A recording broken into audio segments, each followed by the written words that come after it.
Welcome back, everyone. Today, we will discuss a very important topic, issues related to sinuses and respiratory health. These issues not only cause discomfort, but also seriously affect your daily life quality, making you feel fatigued and decreasing your ability to focus. However, if we understand the root causes of these problems and apply effective remedies, you can significantly improve your respiratory health. They made me silent. Barbara O'Neill's banned method for respiratory healing. Now, we always called it sore throat. Now it's called strep throat, apparently. It's still a sore throat. And then coming down, it could be even just a simple cold, but coming down to bronchitis, tonsillitis, even asthma, pneumonia. These are all problems that are happening in the respiratory. And so where's my why? And there is always a reason. Why do these problems happen? Well, let me begin with the common cold. So in the 1940s in Salisbury, London, the Common Cold Research Unit was set up to find the cause and the cure of the common cold. They would get people, they'd put them in a hot bath, then take them out and put them in the cold air, but they didn't get a cold. And then they'd get the people and they'd put them in a hot bath and they'd scrape the throat of someone that had a cold and put that in the person in the hot bath and then put them out in the cold air, and they didn't get a cold.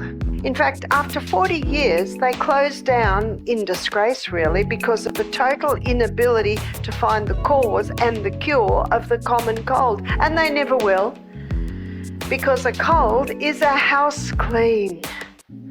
It's just a house clean. And a friend of mine, his name's Gary Martin, he was the health director at Living Valley Springs Retreat in Australia for many years. He said that he found with a lot of cancer patients there were two common denominators. One, they never get colds, and two, they don't drink water. Now, when you're cleaning your car, what do you use? Water. When you're cleaning your dishes, water. The body, water. So because they weren't getting a regular house clean with daily water, and because they weren't getting regular colds, waste was building up in the body. And the waste build up in the body was a contributing factor to laying the groundwork of cancer. Interesting. So when you have a cold, you're blowing your nose, coughing up, what's all that? It's waste. It's the body getting rid of waste. I mentioned earlier in the week our lymphatic system. And our lymphatic system sweeps away waste from the tissues and it throws the waste into our respiratory. So the largest lymphatic organ is the tonsils, remember that? So I've been struggling with a little bit of a sore throat, so I've been having a lot of garlic and a lot of cayenne pepper, and I must do the running up and down the hills in the morning. Well, that hill near the gorge, you don't have to run. You just walk fast and you get high intensity. Oh, so excited this morning. I coughed up 4 lumps. Where's that coming from? It's from my tonsils. I know it's from my tonsils because I'm not coughing here. It's just coming from my throat.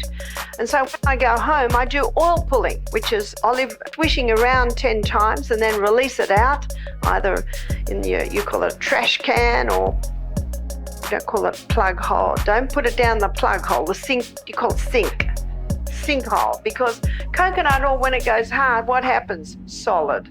Don't put it down the drain or you'll be in trouble. And often after that, there's a cough up, because what it's doing, the name's called oil pulling. It's coconut oil in the mouth and you swish and you're pulling waste from in the lungs, you're pulling waste from the tonsils, you're pulling waste from the sinuses. You're also pulling waste from the tongue. You're pulling waste from the glands under the tongue. Waste is being pulled from the blood vessels under the tongue. That's why it's called oil pulling.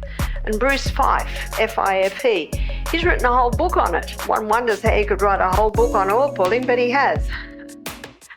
And he shows that just this simple thing, I've only known about it for about 10 years, but apparently it's been quite common all through Asia, is oil pulling as a simple little way of just pulling waste out of these areas.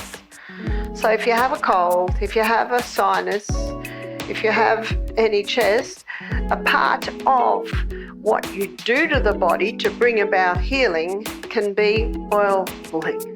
Now, because I travel a lot and sometimes I'm not breathing in the breast air, especially when I'm on planes a lot, I regularly oil pull. And I'm amazed when I oil pull that I'll often cough up a lump. And you know what I think? If I didn't oil pull, where would that lump stay? And if I didn't go up the big hills and down in the morning and I didn't cough up that lump, where would it stay? Well, I'd have to get more of a cold, because that's what a cold is. It's a house clean. And if you give the body the right conditions when the house clean comes, it can actually go through your body very quickly. Maybe in a couple of days, and you'll be right. One reason people experience excessive mucus in their respiratory system is due to allergies, which can be triggered by exposure to chemicals or mold. It's important to check your home to ensure there is no mold, as it is a toxin that can cause allergies. Food allergies can also be a cause. The key is to become a detective and find out why you're producing so much mucus. When you have a cold, you'll have mucus, and if it spreads to the chest, you may have a persistent cough, sometimes lasting up to 3 weeks, which is normal. A mother said her child had been coughing for 2 weeks, and Barbara O'Neill would say that it's normal. Let your body clean itself, and don't worry when you cough up phlegm, because it is something the body needs to do to keep you healthy. Our respiratory system, just like hybridized wheat, has undergone unnatural changes. In the 1950s, the hybridization of wheat created structures that never existed in nature before, and this has made it difficult for some people to digest. While they may not have noticeable symptoms every day, one sign of wheat allergy is excess mucus. One of the allergens could be lectin in oats, a plant chemical that can cause inflammation if it enters the bloodstream. So, if someone is allergic to oats, it's best to remove them from the diet. When allergy symptoms disappear and the body returns to normal, they may be able to try a small amount again. But if mucus appears after eating oats, it's a sign that the body is reacting. In this case, the body will naturally look for alternatives like millet, rice, or other foods. Peanuts can also be an allergy cause due to mold contamination, so peanuts should be stored properly. Refined sugar acts like gasoline on a fire, increasing the severity of any illness. When I was at Misty Mountain a few years ago, we had a nurse who was an ear, nose and throat specialist nurse. So what she does, she assists the surgeons and the doctors that are treating sinus. So they do a lot of sinus operations to clear out the sinus. She said, you wouldn't believe the green slime that we pull out of sinuses. And she said, and every specialist acknowledge is that it's fungus. So then my question is, well, why is it there? And then I was reading, and I think I've quoted this in my book, that in the 1990s, a group of doctors in the Mayo Clinic declared through their research that sinus was fungus. So why is it there? That's what I want to know. Why is it there? Well, when you get someone that's got an allergy to these foods and there's common excess mucus building up in that area, then the microorganisms evolve into or change roles into a cleanup. That's called yeast and fungus. That's what they do. They clean up the area. But because the allergens continue and the mucus continues, the fungus, the yeast have a continual food supply there. And so they go and get all of it cleaned out. And by the way, because they're having to breathe through their mouth, then the little canals at the back of their nose are getting smaller and smaller. And so then the next option is to have it drilled out. Yes, it's true. It does happen. Today, we see that there are effective alternative methods for treating allergies, such as clearing sinuses, shrinking tonsils, and improving respiratory issues. So, is using nutritional yeast safe? I don't use it at all. You can't kill yeast. And there are so many people that I meet today who major or minor have some sort of yeast problem happening. Typical is the nails. They should look like that, look like a nail. One man was so excited about the change in his nails after changing his lifestyle, changing his diet, he sent me a photograph of his big toenail. And it was coming through perfectly clear, and the top was all lumpy and gnarly still. He was just so excited about his toenails. So nutritional yeast is not something that I use to make food taste magnificent. I use fresh herbs. So when I go to Holland, the people I stay with there, I always do the cooking. And in 1 week, I use up the herb supply that they use for a whole year. You got to put a lot of herbs in, and that makes it taste magnificent, and good quality salts and good quality oils. That's what makes food taste nice. And I think a lot of people that have come off eating and going over to vegetarianism, looking at the legumes, I mean, you cook a steak, you cook a chicken, it's just flavoursome. You cook lentils, no flavour. You got to do something. It's like tofu, it's a tasteless sponge. You got to do something. I put ginger and garlic and herbs and lemon and oil and salt, let it marinate for a couple of days. Amazing. I say, if your tofu doesn't taste nice, it's your fault for not putting enough flavour.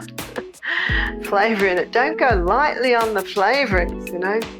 It gives a real nice punch.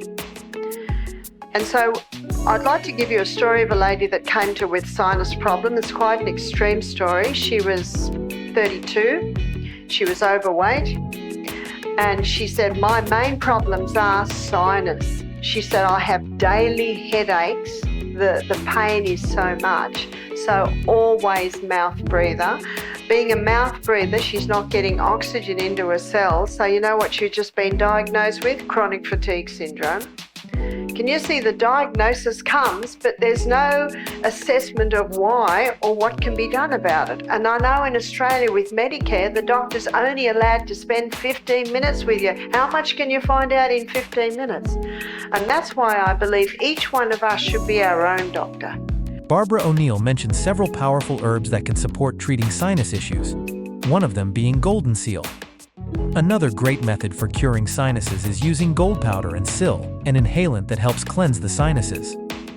While you may stop eating certain foods, sometimes people have accumulated this problem for 10, 20, or even 30 years. Get a herb. This is quite a remarkable herb. It's an expensive herb. We can't get it in Australia, so every time I come to America, my staff say, please bring some golden seal back with you. And when I get into Australia, we get it as the powder. So when I get into Australia, I have to declare everything, so I write herbs. Now, did you know in Sydney Airport, you can't fly in before 6 a.m. and you can't fly out after 11 p.m. So at 6 o'clock, you've got about 10 planes from all over the world all landing. So the Aussie immigration, they're moving you through quick. And they come up and say, what do you got? Herbs. What are you going to do with the herbs? Make a herb tea, I'll go through. And we do make a herb tea with some golden seal. But what if you can get the golden seal powder? Golden seal is called king of tonics to all mucous membranes. And all your respiratory is lined with mucous membranes. So it has a tonic effect. But something else very interesting about golden seal, it's a huge or a broad range antimicrobial. It's antifungal, anti-yeast, antibacterial, anti-staphylococcic. Did you hear that? There's not a drug that will kill staph, golden staph, but this herb will. So we get people to sniff it. Now, did you know when you make a fist, you've got a little dip right there, and it's called the snuff dip. And they used to put snuff in there and you'd sniff it. Well, that's what you do with the golden seal powder. Sniff it up into the sinuses. Don't go, or it'll feel like the top of your head's about to blow off. Just little sniffs. Just do a little sniff. So that's what we got this lady to do. Twice a day she would sniff up. She said to me after a couple of days, she said, Barbara, it's like I'm blowing green barley out of my nose. So this lady went home a very happy lady. She had direction. She now knew which way to go. I didn't hear anything. 2 years later, a lady came to do our program. She said, you don't remember me, do you? I said, I'm trying. She was that lady. She'd lost 10 kilos, which is 20 pounds. She looked great. She said, I've got a great story for you. She said, I have had no headaches for 2 years. See, their headaches were due to the build-up in her sinuses. She said, I don't have sinus problems anymore. Yes, I did blow out green slime for about a month. She was a mouth breather because it was just so blocked up. The best way, if you're blocked up, is to blow your nose, and if your mouth tries to open, tape it up. And you will, as you breathe through your nose, you will open the nostrils. Avoiding allergens is the first step, but there is so much more you can do. One of those things is breathing. Barbara O'Neill will show you a nasal breathing technique, which is especially helpful for those who have chest-related breathing problems, particularly for people with bronchitis or asthma. Professor Budo discovered that when you breathe through your nose, you maintain the correct carbon dioxide levels in your blood, helping you absorb oxygen more effectively. He also mentioned that carbon dioxide helps dilate the bronchi, opening the small airways in the respiratory system. When someone has asthma, their bronchi swell, causing difficulty breathing. Typically, bronchodilator medications like Ventolin open the airways, but in reality, patients just need to hold their breath for a little while to increase the carbon dioxide level in the body, which relaxes smooth muscle and helps open the bronchi. This may seem counterintuitive because during an asthma attack, patients often feel fearful due to the sensation of not getting enough air. However, holding the breath increases carbon dioxide, which helps relax the muscles around the bronchi and allows the patient to breathe more easily. Modern research has shown that this breathing technique can be an effective way to control asthma attacks without the need for medication. Additionally, if you have a cold, resting adequately and eating lightly is crucial for helping the body recover. Also, mild exposure to cold, such as climbing a mountain, can help trigger a natural response in the body, releasing cold shock proteins that enhance the immune system. These proteins help the body fight infections and improve recovery. However, this should be done carefully and in accordance with your health condition. When dealing with a cold or respiratory issues, Dr. O'Neill also uses a mixture called the flu bomb, which includes ingredients like garlic, ginger, turmeric, eucalyptus, lemon, and a bit of hot water. This is a natural antibiotic that helps the body fight respiratory issues and cleanse the airways, instead of using antibiotics. This method not only helps treat quickly but also supports boosting the immune system, allowing the body to recover effectively without the use of conventional medications. I hope the information shared today about sinuses and respiratory health helps you improve your respiratory health. If you have any questions or experiences to share, feel free to comment below. Don't forget to like the video, subscribe to the channel, and turn on notifications so you don't miss out on future health tips. See you in the next video.